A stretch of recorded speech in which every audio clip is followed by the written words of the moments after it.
Hello and welcome everybody to Kubernetes Online Masterclass series. Good morning, good afternoon, and good evening, depending on where you are joining from.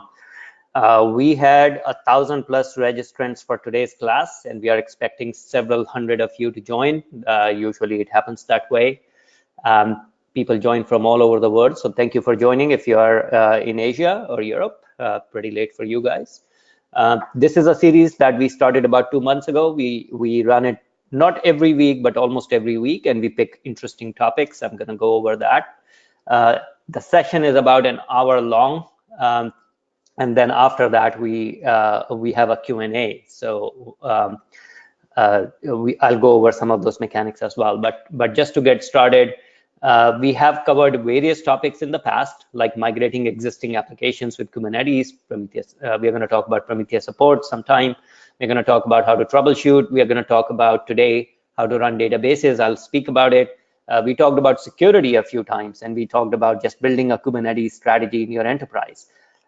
So if you are interested, here is a list of what's upcoming, and you can go to our masterclass page. Just search for Kubernetes Master Class in Rancher, and you will find the past recordings, as well as all the sessions that we are planning in the coming weeks, coming months.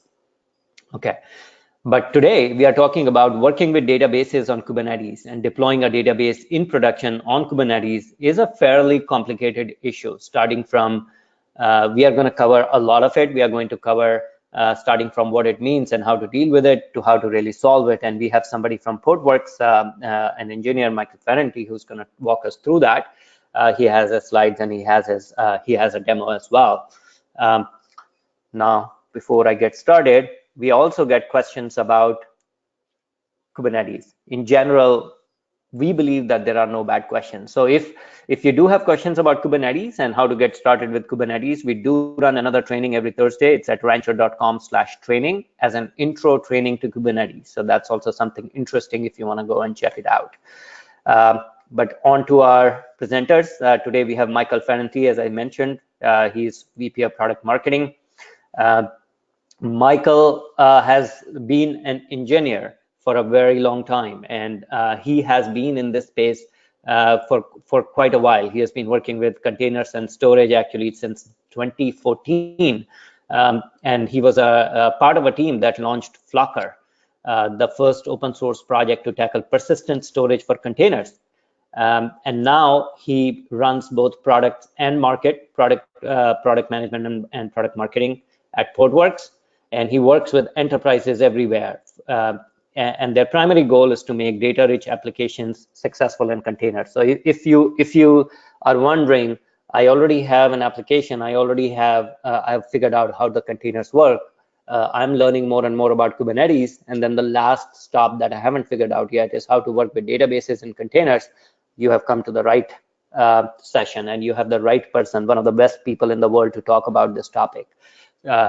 So I hope it will be helpful. And my name is Ankur Agarwal. I'm head of product management here at Rancher Labs. My job is to define new capabilities and products for our users.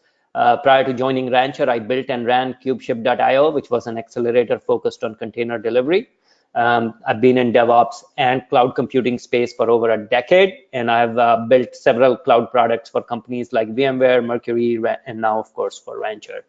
While Michael walks you through databases in containers, I am going to be answering questions on chat in the background. So please feel free to send us any questions. And remember, there are no bad questions. We strongly believe in that. So we have had questions about what is Kubernetes and how do I convince my managers to sign up with Kubernetes, and all these questions. And we are happy to answer as many of them as possible. That's the purpose of being here. We welcome every question. If they are on topic, great. Michael will answer as many of them as possible. We will, in fact, stay back and try to answer as many as possible. And if they're generally about Kubernetes, we're happy to answer that. We get a ton of questions about Rancher. What is Rancher? We try not to cover those because this is very on topic. But if there are, we will be happy to answer those as well.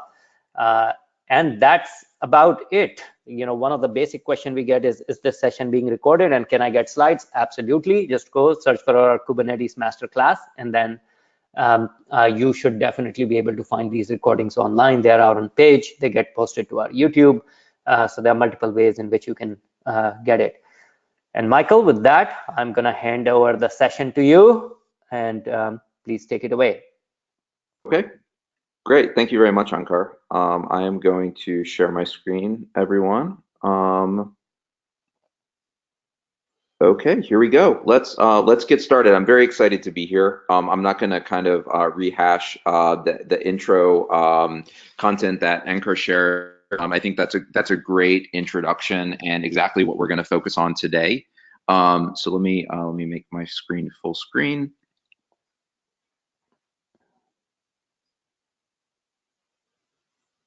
All right. So, you know, I won't kind of spend a whole lot of time on the bio. You know, the one thing that I'll share is I kind of, you know, maybe it's a claim to internet fame, but I've been doing stateful containers since before it was cool, and many would argue that it's still not cool. So, you know, it's kind of an arcane topic, but I think one that is really, really important. And just one anecdote. To share how far the ecosystem has come with regard to this topic. When I left my stable job to join a startup who had the crazy idea to enable persistent storage for containers and, you know, stateful containers like databases to run on Docker. As kind of a data nerd, I wanted to get a lot of feedback from individual engineers who were trying to solve these problems at, you know, their SaaS companies within San Francisco. That was kind of the ecosystem that I came from. And I asked people, you know, so, okay, so you're running Docker, what are you doing with it? You know, what about your databases? You know, you're an email API for developers, or you're, you know, a metrics engine. What are you doing about your state? And they said, oh, well, you know, we're pretty much universally, we are not running that in containers, right? That's, of course, data is important, but, you know, we wouldn't touch our data with a container, but with a 10-foot pole, as they say. And you know, I think I could have taken that as a recommendation not to join this startup focused on data management for containers, but instead I took it as a challenge. And I think the ecosystem itself has taken that as a challenge. I look at it as, you know, this ecosystem is a group of people who really believes in a new way to build and run applications, and that's based on microservices. Containers are a packaging engine, and it leverages new technologies like Kubernetes to automate the entire stack up and down. And I think my view is that if we believe that that's the right way to build applications, then, you know, what would the world have been like if we had never made the leap to be able to run a data service in a virtual machine, right? If we believed in the benefits of virtualization as a better way to run the enterprise data center, but we said, okay, but we have to stop when it comes to databases. How much smaller would the impact of virtualization have been? I would argue that really we wouldn't even be talking about it today. It would have been so much as a blip.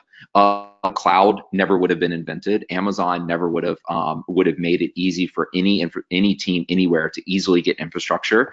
That was only because that technology was able to extend itself to data-rich applications. And I think we're at a very similar part of the journey today when it comes to containers. Not every problem is solved yet. And it's not evident and easy to solve a lot of other problems.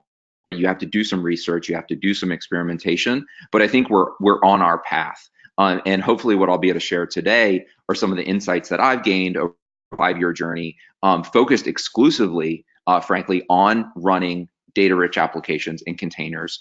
Some things that I know that you will have to solve, and I solve it for you because I don't understand the context of your business. I don't understand the context of your system, but I can point to some high-level things that you'll have to solve. I'll share with you an approach that you could take. I'll show a demo of running MySQL on Rancher Kubernetes engine, and then we'll take some questions. And I'd like to keep it pretty informal, and, you know, take all of this as the opinion of one person, but, you know, one person who has spoken to, you know, hundreds of customers about their approaches.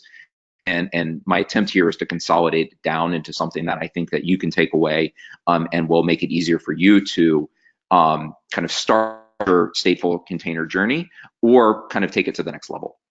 So, you know, I'll start my presentation with the acknowledgement that it's still not uncommon for people to say, whoa, whoa, whoa, hold up.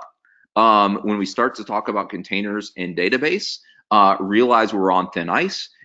We need to approach it very, very carefully. This tweet from Kelsey Hightower was just a couple days ago, and I was preparing my slide. This came up, and I thought, hey, I'm going to include that in my presentation. So I actually agree with what Kelsey is saying in this tweet. You absolutely should exercise extreme caution when running stateful workloads on Kubernetes.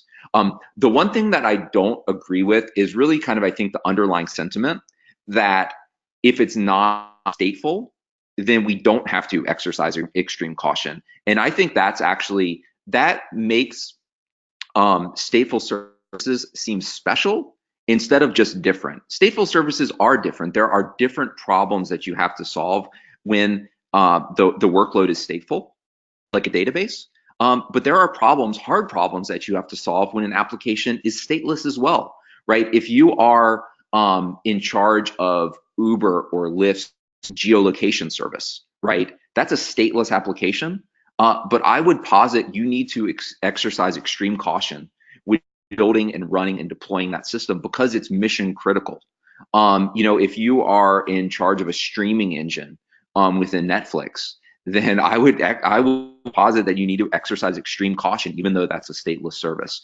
And so I think a better kind of axes for caution versus no caution is kind of important mission critical production application or not, right? If it's not important, then you don't need to exercise extreme caution if it's stateless or stateful, right? It's a POC, it's a demo environment. We're just trying to get our hands dirty. But the moment you step to kind of mission critical, and I think the game changes for all types of applications. And so our reply to Kelsey was, you're right, but you need to exercise that caution for any mission critical application. And the second part of the sentence is, for stateful apps, that means solving things that you don't need to solve for stateless applications. Data security, disaster recovery, high availability, multi-cloud. Like all of these things, they don't say, with the exception of data security, they don't say the word data in them. But if you have to have something be highly available, right, a container can spin up in milliseconds. HA is only relevant within the context of a rich application. Multi-cloud is only complicated not only complicated, but more complicated when you have data. You need to be available and staged in those multiple environments. So all of this is to say, stateful containers are different. They're not special. You still have to exercise caution for all parts of your application, but I think it's a healthy conversation to have, and that's what I want to focus on today. Since this is a master class, I wanted to put my professor hat on and share a little bit of a timeline of stateful containers.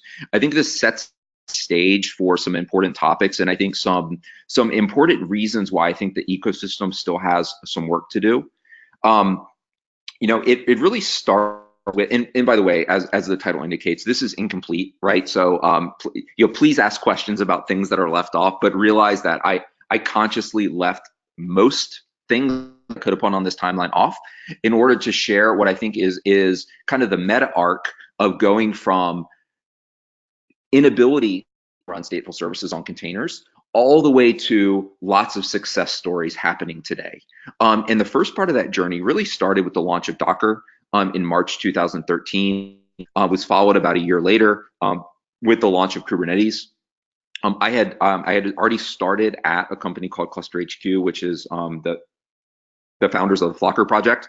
Kubernetes was launched. It was actually working on a presentation about the container ecosystem, and there was kind of a running joke office that basically there was a new project being launched every day, and as I was working on my presentation, Kubernetes launched. I remembered exactly where I was when I read about it on Hacker News.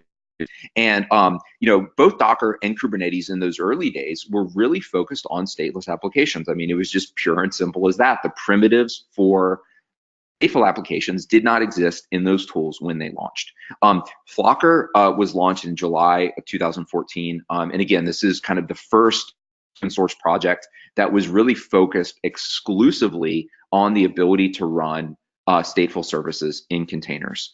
And That only came in July of 2014, and it was a year before Docker in 1.8 came with the notion of a volume plugin, the ability to easily kind of take an existing volume on a host and bind mount it into a container. That was a year after Flocker came around, and another year before Kubernetes introduced the notion of in-tree drivers, which to kind of cover over a lot of details, you could think about as being a volume plugin model like Docker, but for Kubernetes, that introduced some additional primitives like PVs and PVCs and things like that. So then we had to go about a year and a half before a new model for interacting with storage systems was introduced into Kubernetes, and this was called CSI. CSI solved the problem of the in-tree drivers. Kind of an update to them required updating the entire Kubernetes code base. It made it very hard for storage providers to get their plugin into Kubernetes to make it available to their users. It was kind of a testing nightmare. There were a lot of combinations depending on the scheduler used and the underlying container engine that you used.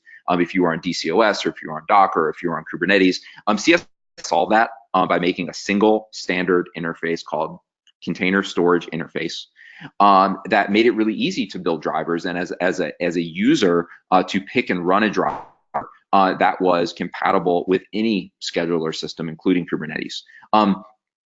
And then it was about a year again before that was productionized, before it was GA. And that happened at kind of the end of our timeline, which is this CNS Day at KubeCon, December 2018 in Seattle. And what is CNS Day? Well, this was a group of 8 cloud native storage and data management companies that came together to evangelize the category of container native storage. And so Upbound, the team behind the Rook project was there, Maya Data, the team behind OpenEBS was there, Portworx was there, Kasten, Diamante, I'm gonna leave somebody off, Red Hat was there. The point being that there was so much work that happened in the preceding 5 years, so many success stories that we felt as an ecosystem that it was necessary to come together and really educate the broader ecosystem who hadn't spent as much time working with databases and containers about the success stories of companies like T-People and others who are really seeing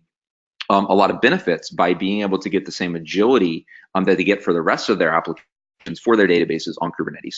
And I put that as kind of an endpoint of this timeline to suggest that kind of, going from a time when the idea of running a database container was pilloried by pretty much all of the thought leaders in the ecosystem to one in which, we had a 500-person waiting list for this day, really shows just how much progress has been made.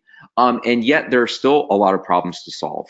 And so if I were to take a step back and say, what is the state right now of the ability to run stateful services on Kubernetes? I would say that it's very good. It's not perfect yet, but it's getting there. And thanks to a large part of a very broad ecosystem of technology providers. So if it's not there yet, why not? Well, I think that it's worth spending a couple of minutes looking at why containers are different than VMs. And you've heard this presentation before, and so there's a lot of things that I'm going to leave off. For instance, around density, around packaging. Those are clearly differences, but they don't bear as much on our discussion of stateful services on Kubernetes. I think the 4 that are really, really important to understand is, one, simply how dynamic containers are. If you're picking Kubernetes for the right reason, it's because your application or applications are of sufficient complexity that you need to outsource your ops to a computer, right? That computer is called Kubernetes. So if you're picking Kubernetes for the right reason, you expect Kubernetes to make scheduling decisions for you. You expect Kubernetes to move your applications around. You don't want to be in a position of having to interject and say, oh, no, don't make that decision, right? You don't want to get woken up at 3 o'clock in the morning so that you can say, no, don't put that over here. That application is special. It needs to stay. No, you're outsourcing that to Kubernetes. And this is what's scary about putting your data services in there, because if the underlying primitives aren't set up correctly, your pods move somewhere, your data's not there, users experience downtime, right? The point being, containers are dynamic. You've outsourced your ops. If you have pets, they're going to be lost. That's just a fact. The reason they're going to be lost is because machines in a container environment, individual hosts, are no longer the proper unit of analysis. You can't count on processes that are based on machines to do things like data security, backup, DR, high availability, provisioning. They just simply don't work. I mean, Gartner has some insights into this that I'm going to share in the next slide around some particular ways in which machines kind of fall down in this model. The next big difference is that container environments are heavily multi-tenant, right? So what does that even mean? How is something heavily multi-tenant? Well, this isn't so much a function of containers from a technology perspective, so much as a function of how application and platform teams are using containers. So first of all, if you're running in the cloud, you're already in a multi-tenant environment, right? You are sharing that EC2 instance, or that host, excuse me, with multiple users. There are multiple EC2 instances on a single host, and multiple companies can be renting those VMs. So that's one layer of multi-tenancy.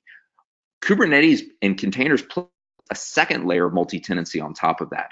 Now, not only am I in a multi-tenant environment at the VM level, I'm also in a multi-tenant environment at the container level. So, if host-based management capabilities were no longer sufficient with VMs, right? There are some things that I have to do at the virtual level I can no longer do at the physical host level.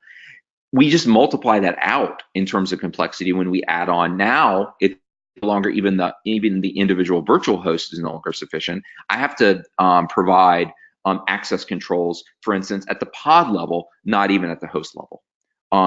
Complexity is multiplied. And the last thing is that, the great Star Wars quote, with great power comes great responsibility.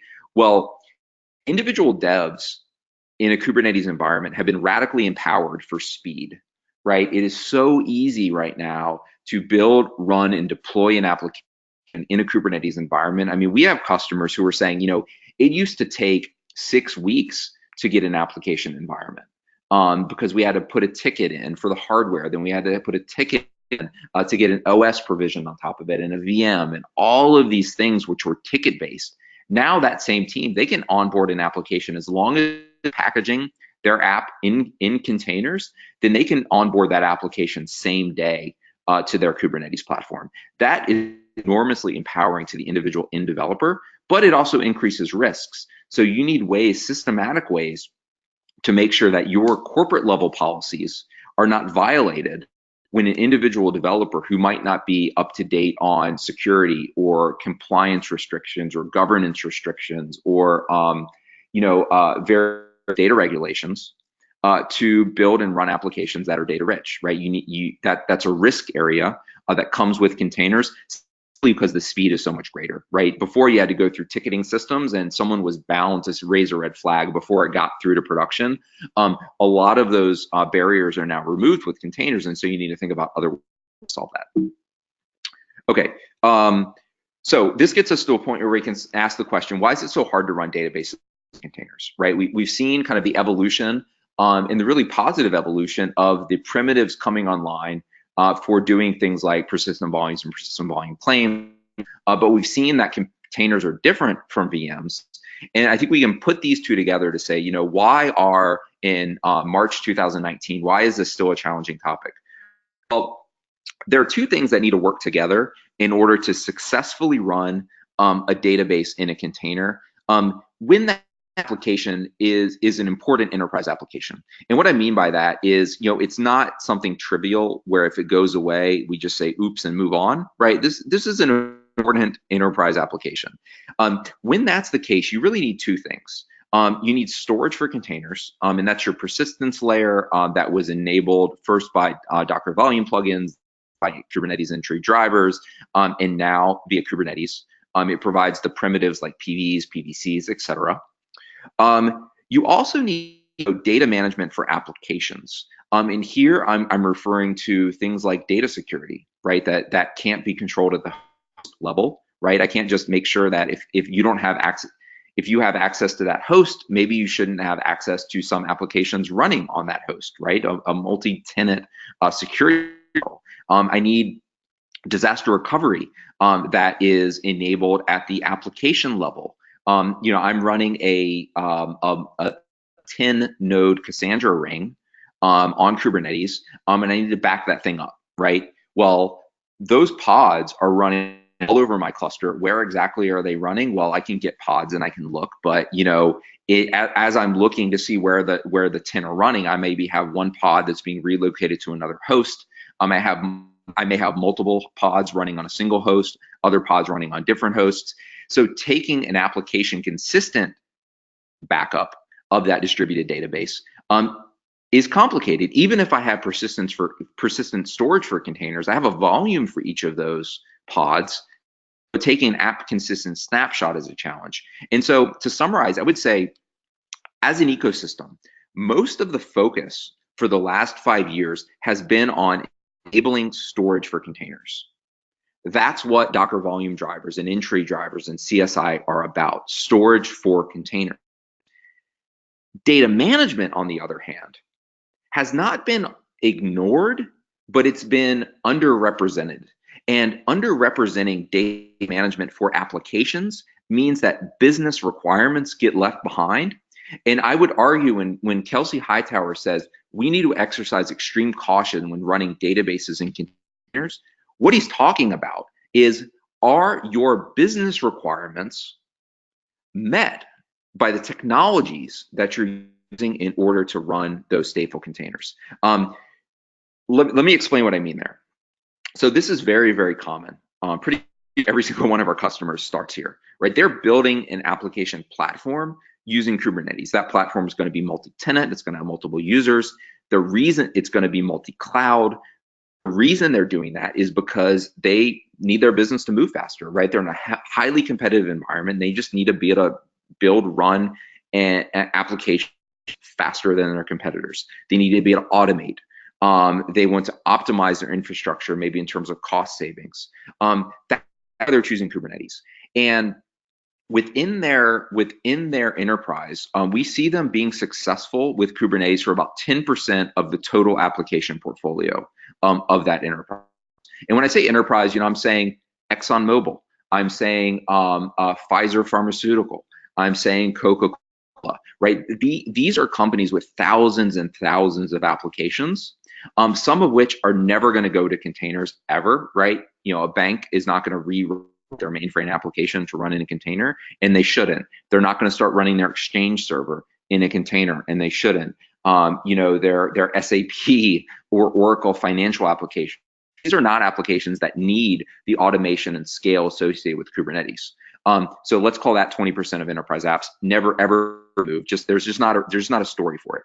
On the other hand, there are those cloud native applications that were built from the ground up for microservices for container packaging.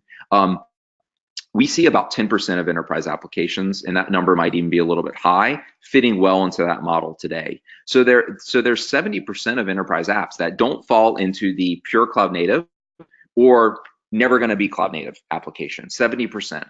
And as teams try to onboard those applications onto their Kubernetes platform, we see them falling down for reasons like you see here.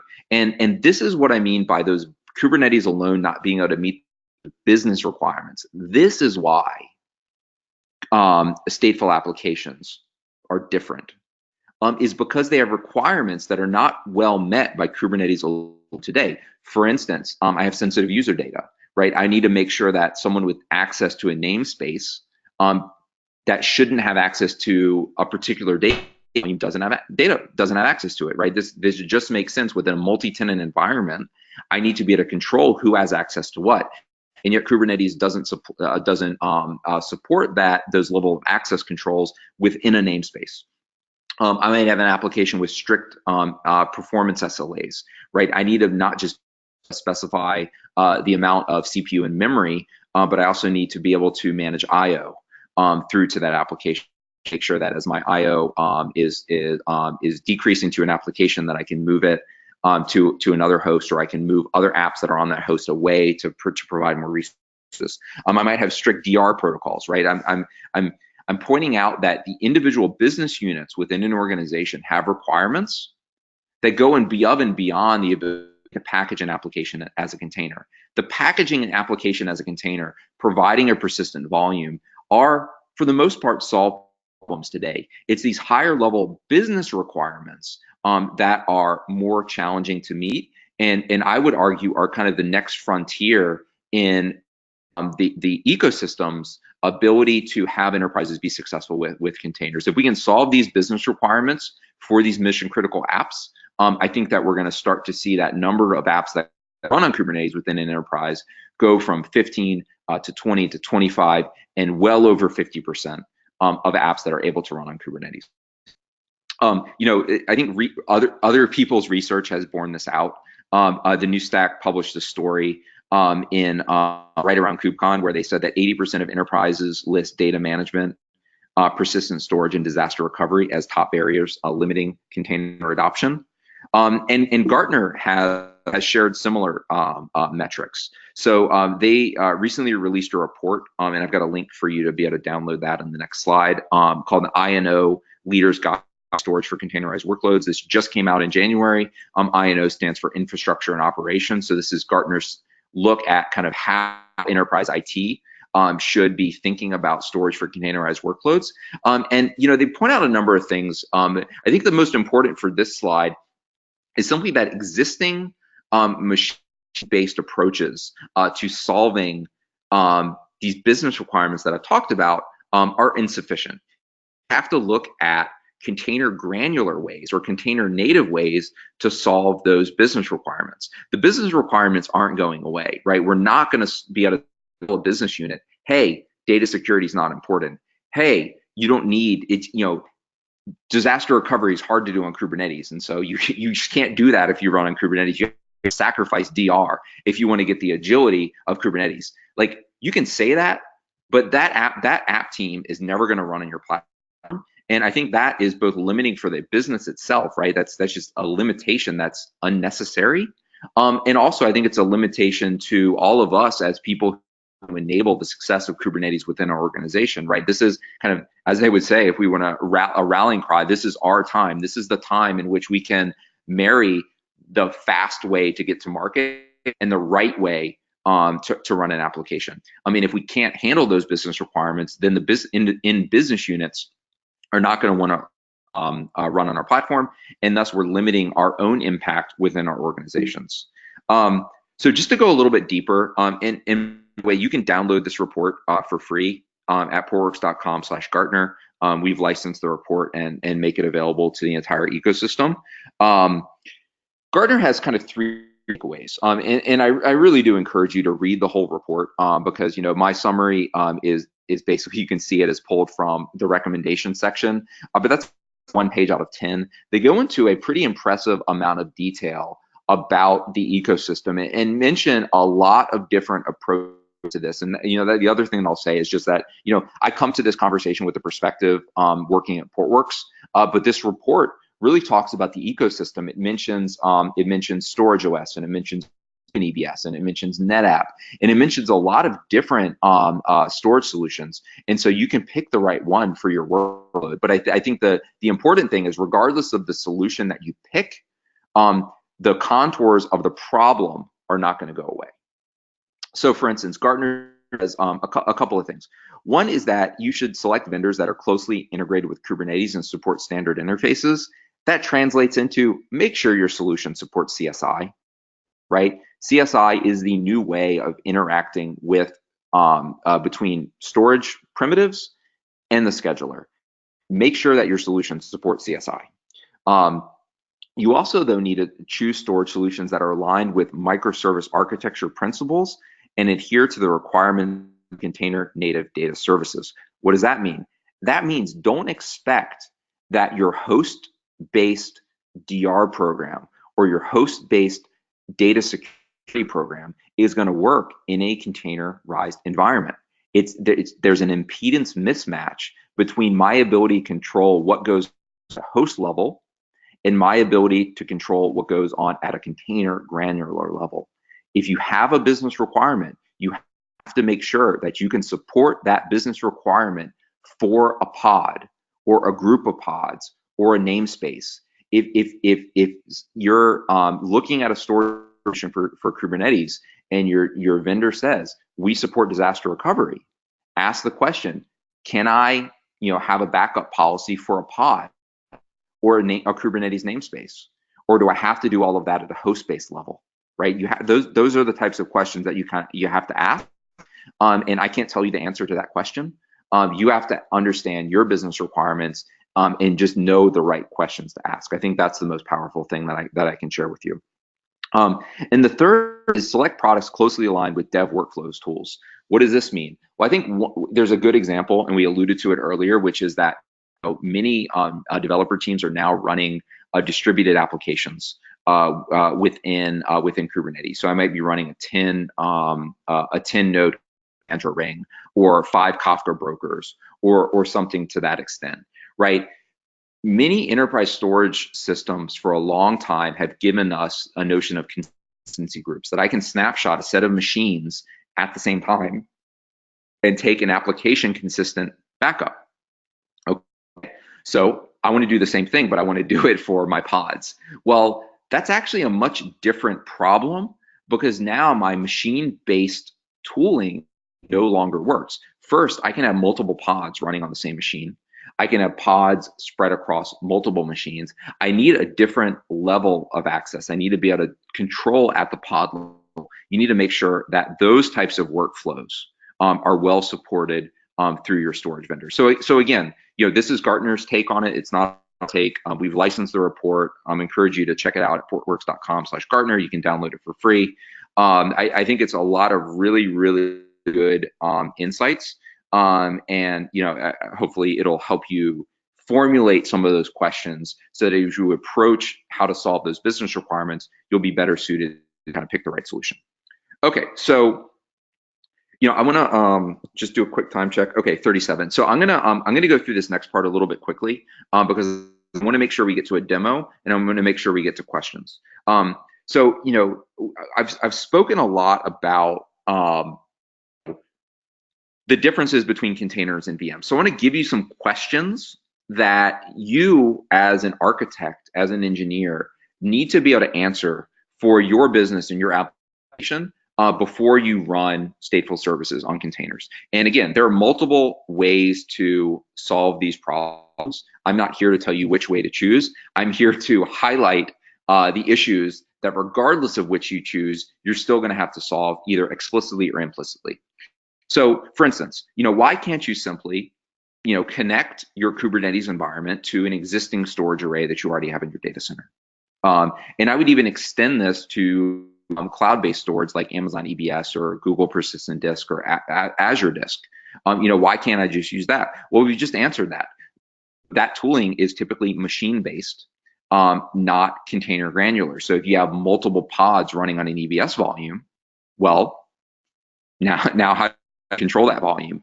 And if you don't have multiple pods running per EBS volume, then you're going to be limited to about 25 volumes per host, which means your density suffers. So you're going to need to think about other ways to solve those problems. So how do you allocate infrastructure to your users? So you're building this dynamic system. And app 1, app 2, okay, theoretically tickets, to provision a server, to provision some storage. But when n equals 100 or n equals 1,000, how do you statically define that and not be in a situation where you're using containers, but you still have to file tickets in order to provision infrastructure? A special case of provisioning is scaling. How do you do that, right? Do you want to have admins that are on call when your cluster is at 80% capacity, or do you want to be able to automate that through a combination of storage tooling, container management tooling, in order to be able to scale your infrastructure no matter how many applications are running? How do you deal with day 2 failures, right? I think Kelsey, as someone who I believe has worn a pager in a past life, is very cognizant that, you know, when the database goes down, that's a bad situation, right? And that can happen for a number of reasons. Storage drives can fail, a server can fail. I might need to update my software. Maybe there's a CVE, and I have to update my entire Kubernetes cluster. How are you going to deal with that when you have stateful applications? You know, how are you going to, I've already talked about this, how are you going to ensure application consistency for distributed applications, right? I want to back up my Cassandra database, or I want to back up Kafka brokers. Well, I can't use machine-based snapshots for that. And even if I did do individual machine-based snapshots, still not going to be application consistent. That my database is going to be corrupted when I try to spin it up. You're going to need to solve that. You're going to need to solve high availability across availability zones. Amazon doesn't do this out of the box for you. If you're using the native Amazon EBS driver and Kubernetes fails your pods over between AZs, you're out of luck. EBS is only available with a single availability zone. At best, you're going to have to do something like snapshot your database to an S3 object store in the other availability zone, then pull it out. And that's not exactly HA. Maybe that's a sufficient backup story, but that's certainly not HA. How do you manage application performance where you might have multiple deployments all running on the same hosts with different SLAs, right? You make sure that if you got in this multi-tenant environment, if you have one with a critical SLA and one with kind of a lower SLA, that the one does not impinge on the other. You need to make, you need to be able to secure your customers' data between namespaces. The list goes on and on and on. Okay, so the next set of slides are, I'm going to spend about max of 5 more minutes, and then I'm going to go to a demo, and then we'll take questions. So the next set of slides are related to how Portworx thinks about the world, and I just want to caveat this with, or preface this with saying, I'm not suggesting that we are the only way to solve this problem. What I do suggest with the next set of slides is that there's a useful way to think about functionality such that you are able to solve these problems. And you don't have to use the Portworx platform in all of its components in order to solve the problem. You can use a Ceph or you can use a Gluster, as long as you're also thinking about the other components in the stack. That's the important capability. So when we think, okay, all of the problems, and I feel like I've just spent a lot of time just basically being a downer on you and saying you have to solve this, you have to solve this, you have to solve this. How do you actually do it? What I would argue is you need to think about building functionality in several different buckets. We happen to package these buckets together and call it the Portworx platform, but even if you don't use Portworx, you still need to solve the same sets of capabilities. The first is persistence. We talked about this at the very beginning, and this is what I argued is becoming more and more of a solved problem across the ecosystem. And frankly, we've been doing this for about 5 years now, starting with the introduction of Docker volume drivers in 2014. Here you need persistent storage that's container granular, that's scalable, that's tunable, and that's highly available, all at the container granular level, not at machine level. That is extremely important, and that's the core insight that Gartner shares in their I&O guide, right? That's the foundation, but that doesn't solve everything. You also have to think about monitoring and metrics, right? Regardless of what solution you use, you need to have Prometheus set up. You need to have on a dashboards. You need to understand what is my IO profile for this particular application, what application is available, what application is unavailable. You need to think about, from a monitoring perspective, the tooling such that you can take automated responses. You need to think about security, authentication, authorization, encryption, ownership of data at a container granular level. Again, that container granular is really, really important. You don't want to be a situation where any user with access to your namespace has access to all of the data volumes living on that namespace. That is a compliant officer's nightmare, right? And I don't want you to be in a position where you that becomes a gotcha, because I think a lot of people are surprised by that. But Kubernetes doesn't provide the data security within a single namespace capabilities. You have to think about, how do you authenticate users, authorize them based on ownership models, and then encrypt all of your data with keys that only you control. You need to think of application and data migrations, right? There have been a number of critical CVEs that have come about that our friends at Rancher have done a fantastic job working with the ecosystem to identify and then rectify. What that's meant is a lot of applications being moved to new upgraded Kubernetes clusters. How do you do that when you're running MongoDB or Elasticsearch? You have to think about that and make it seamless to migrate both applications, all of my controllers, all of my YAML files, and the data.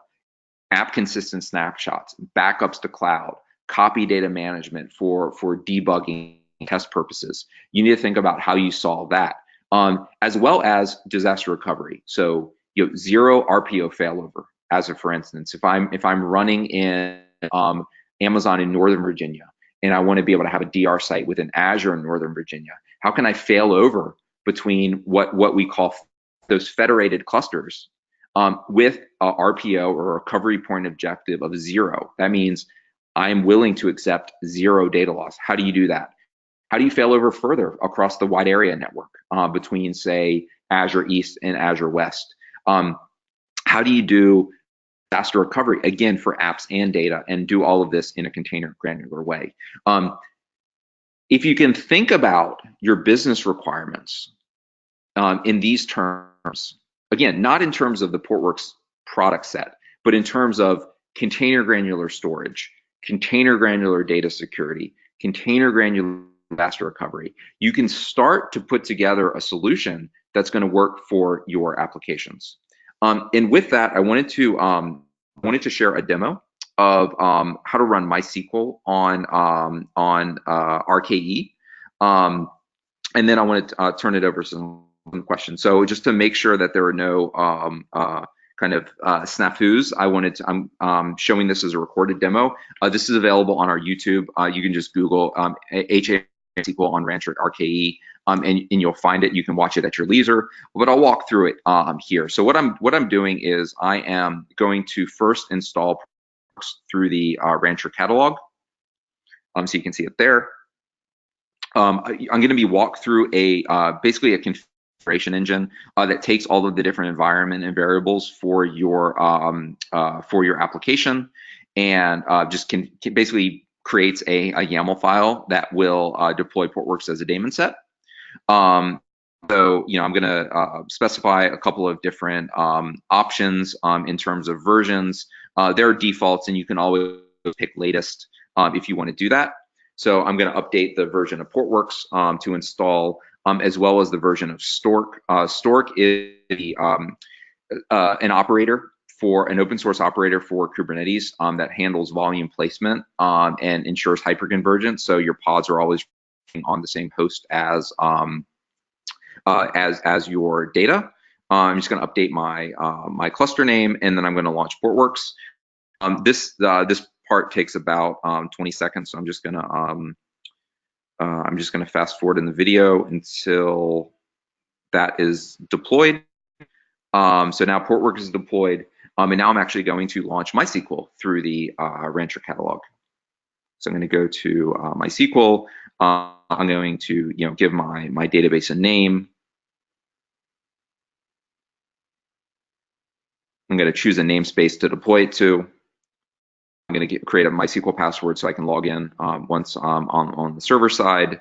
I'm going to specify a storage class. Portworx provides default storage classes for your application, and the storage class is going to define things like backup policy, encryption policy, etc., so that kind of for developers who have access to your system but might not be security experts, you can automatically apply encryption policies, snapshot and backup policies, DR policies, without the individual developer even having to know that.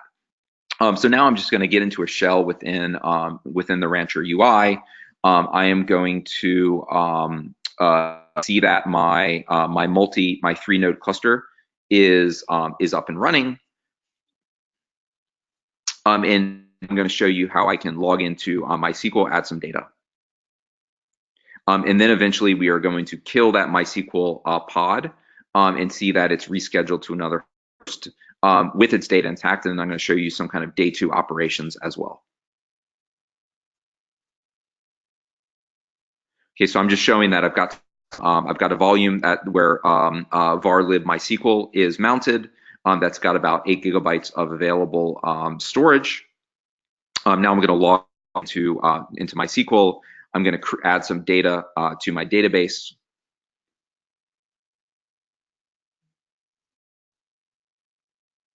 Okay, so now I have some data in my database. I have some company names and phone numbers. Now what I'm going to do is I am going to cordon off the host that pod is running on. I'm going to kill the pod, and I'm going to see that Kubernetes automatically reschedules it to another host. So I can see the pod is running on -60, a node -60, which I'm going to cordon. I can see that server was cordoned.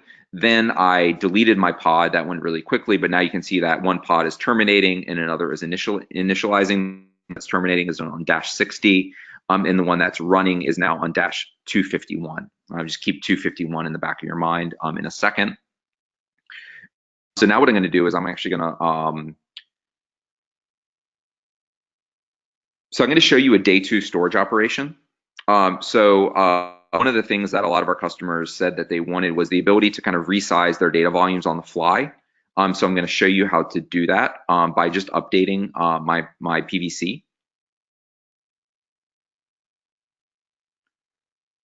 So here I've got my PVC that defines my storage capabilities. And you can see I've got 80 GB. I'm just going to resize that to 800. My application is still running. There's not going to be any downtime. I've simply updated my PVC, and you can see that now Portworx is showing 800 GB of capacity for that application volume.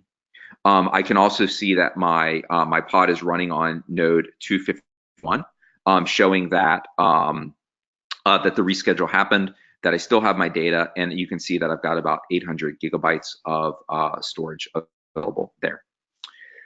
So that's kind of a whirlwind. I'm going to stop there, though, because I want to make sure that we leave plenty of time for questions. I hope this has been helpful. I am going to stop sharing my screen, and we can turn it over for questions.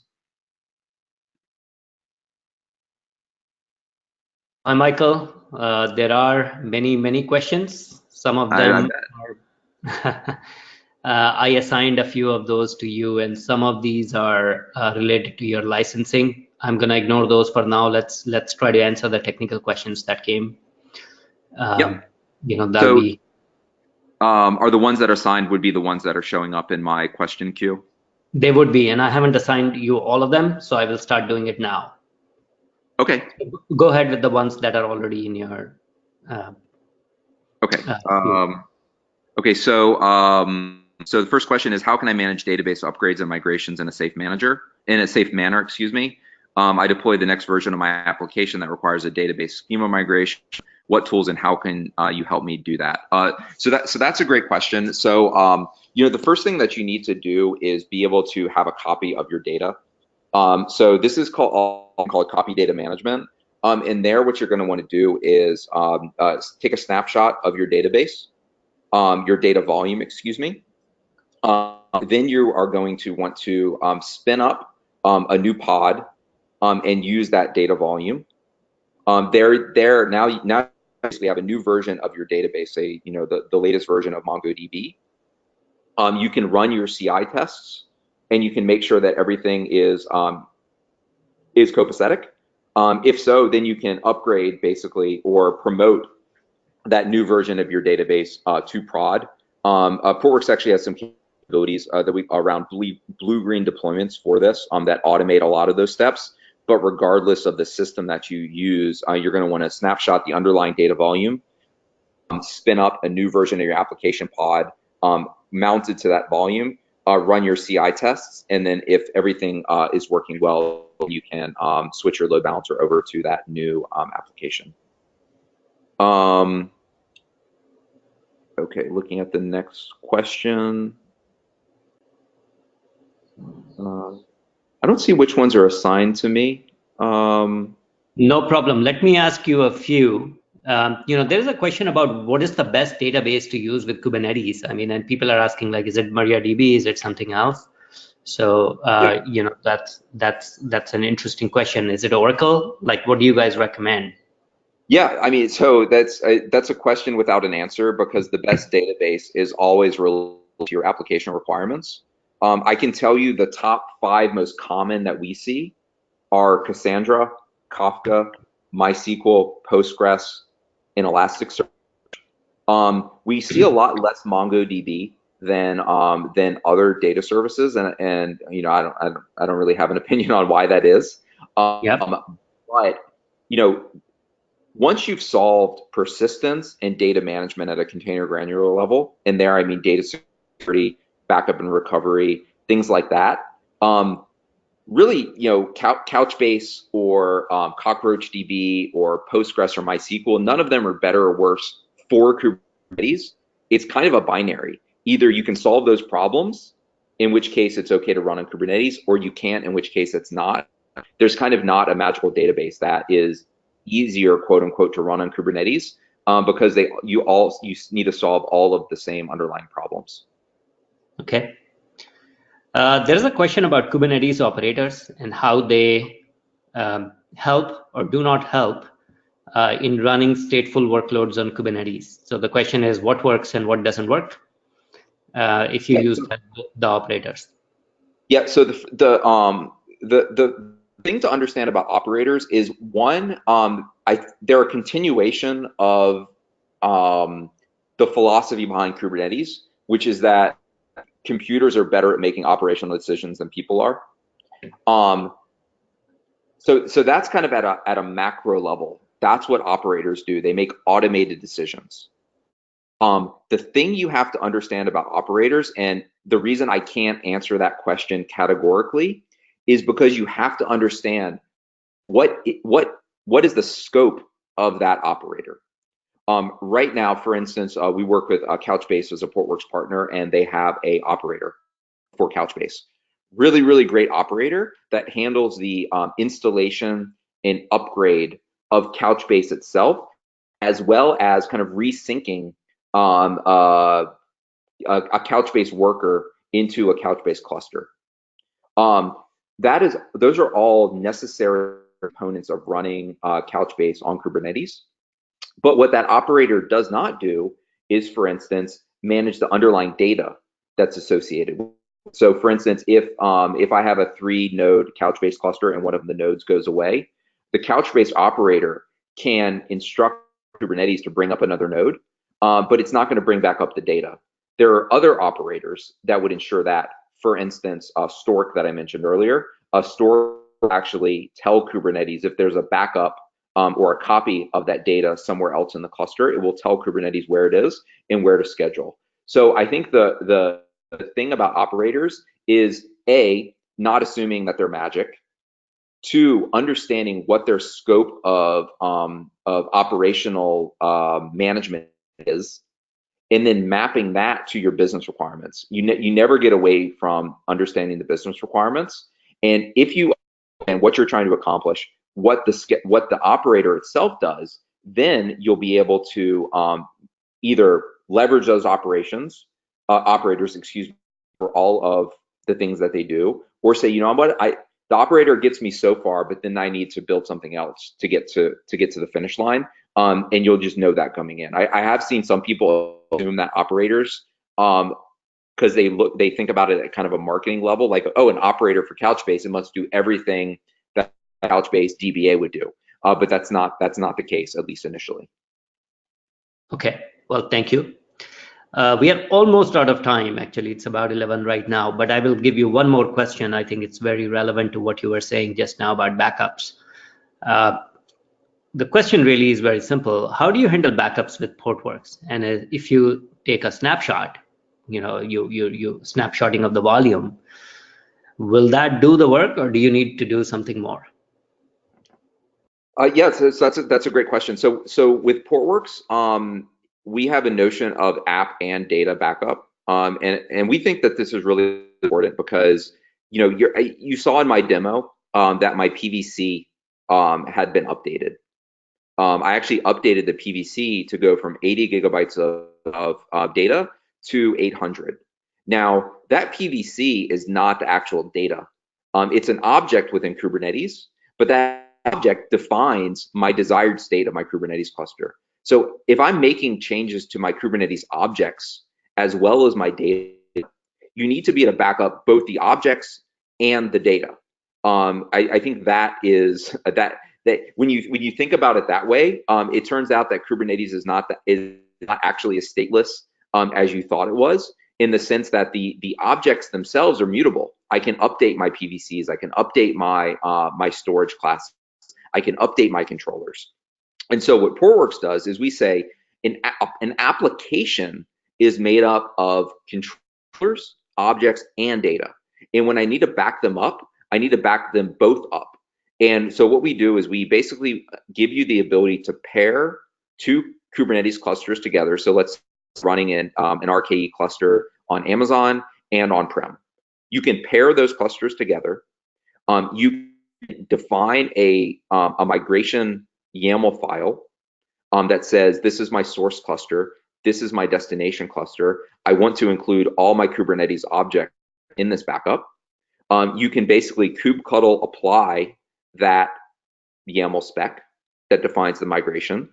Portworx copies all the data over and all of the objects. And there's a flag that you can use in that YAML file, which is said start pods in new location.